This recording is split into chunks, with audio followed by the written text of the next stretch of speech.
Well guys, here we go. We have ourselves a bit of a video for us.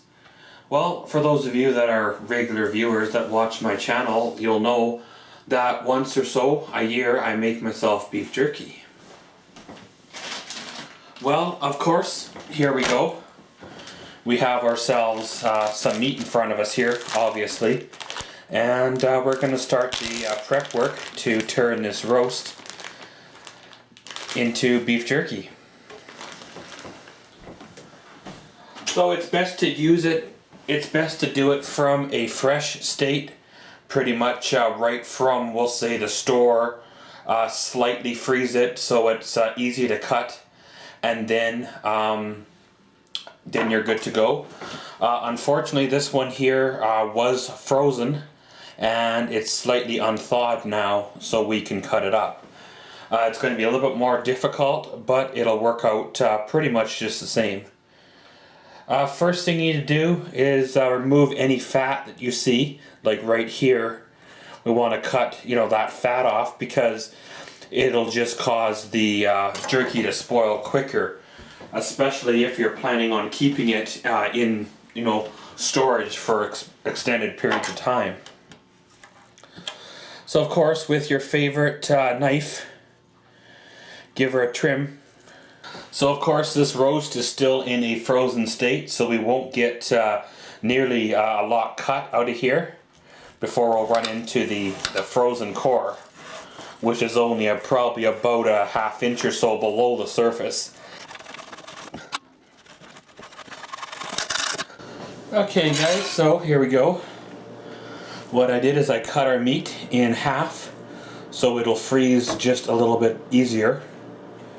So, like I said, first thing you're going to want to do is remove the excess fat on the meat here, because, well, that'll cause it to spoil just that much faster. Of course, there's a fine line between trimming off the fat and cutting the meat away. So you want to, take as much of the fat off as possible without throwing away the meat. Now, if you didn't want to cut all this cutting yourself, you could probably get your butcher to do it. Now, of course, that would require not buying your meat from a supermarket or nothing. You'd have to go right to the source itself and pay more. But, sometimes it's worth it to have the meat cut yourself, and all you got to do is do the marinade, and then you're good to go. So you basically just start by cutting chunks or strips off of the roast here. Try to keep them under a quarter inch, something similar to that. The thicker the roast will be, the thicker the slices will be, the longer it'll have to dehydrate for.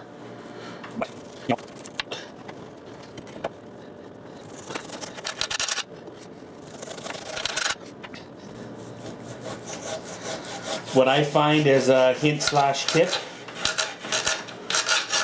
is to keep a sink full of warm water. If your hand does get cold, stick it in the warm water.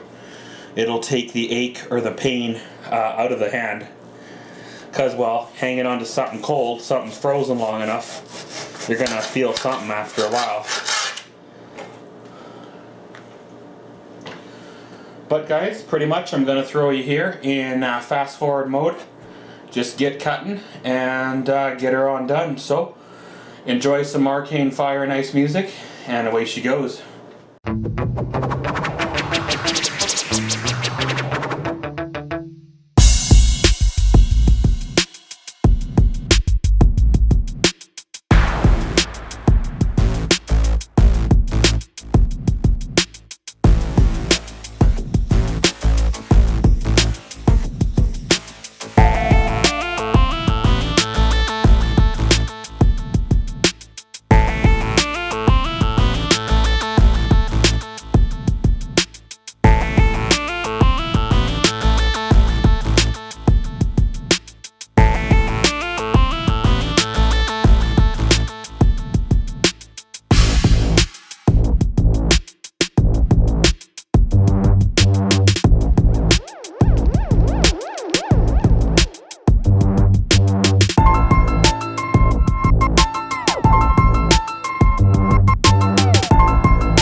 once you've got a good chunk of it cut up, you'll notice, of course, the piece has lost its frost.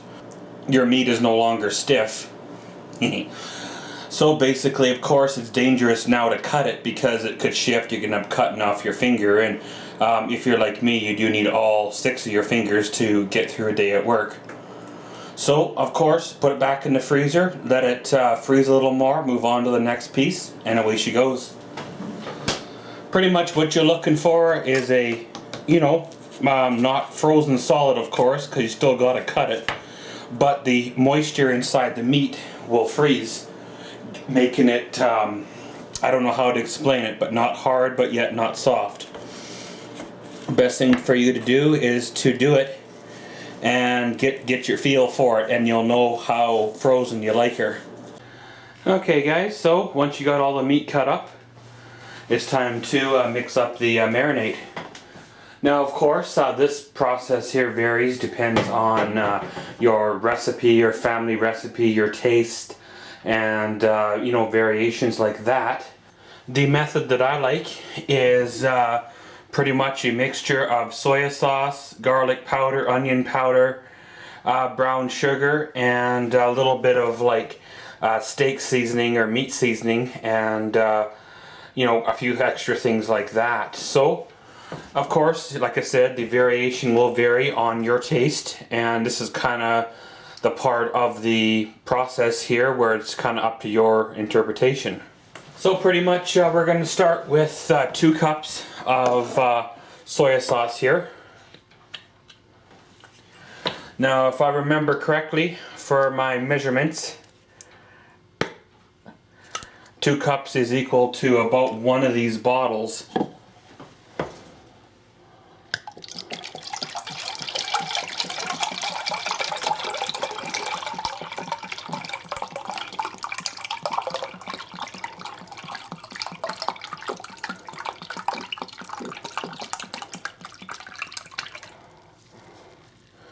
And pretty much spot on. So we'll start by mixing that in there.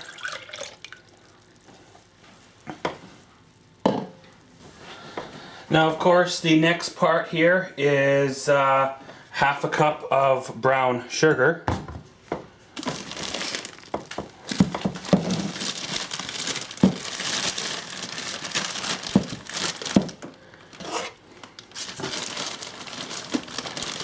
So for that, I'm going to double it. I'm going to put a cup of brown sugar in because I plan on doubling the recipe anyway. Now, of course, it's recommended to use fresh brown sugar, like brown sugar that's not like rock hard or nothing. It's got to be fairly fresh, So once you got that, dump it on in. Try not to splash it because it is a solid going into a liquid.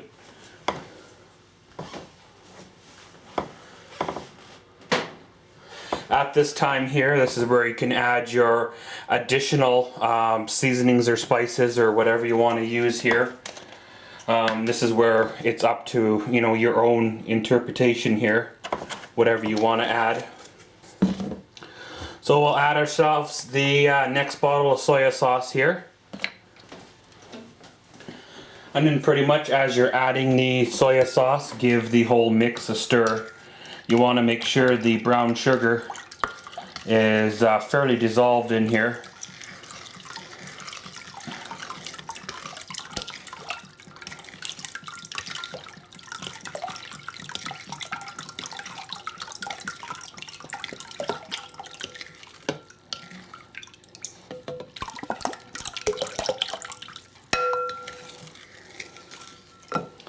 Pretty much like that. So we'll clean up our mess we got going on here, then we'll go back over to the prep table.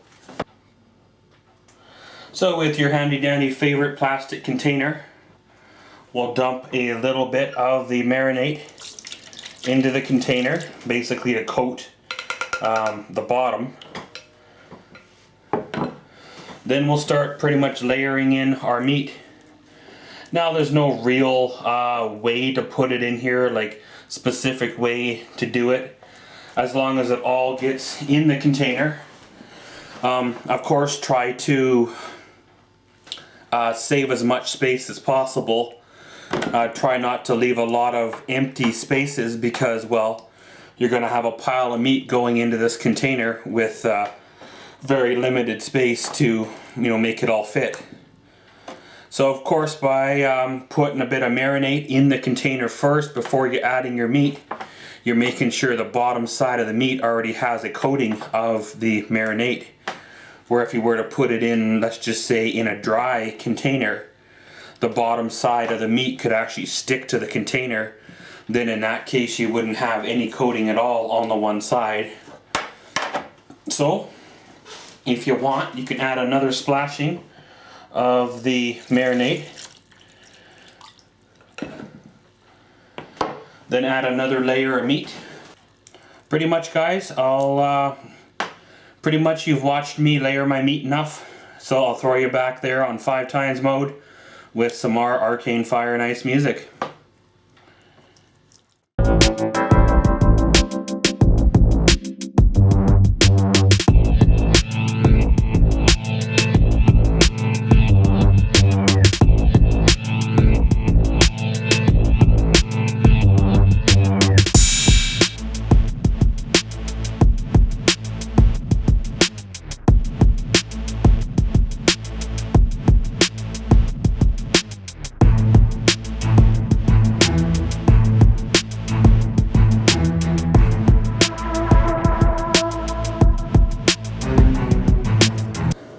Okay, so once you got all your meat in there with all your marinade, if you happen to run short on marinade, you can mix up a little small batch just to fill up the difference. So pretty much now we'll let this marinate from 24 to 48 hours, and then we can start putting this in our dehydrator.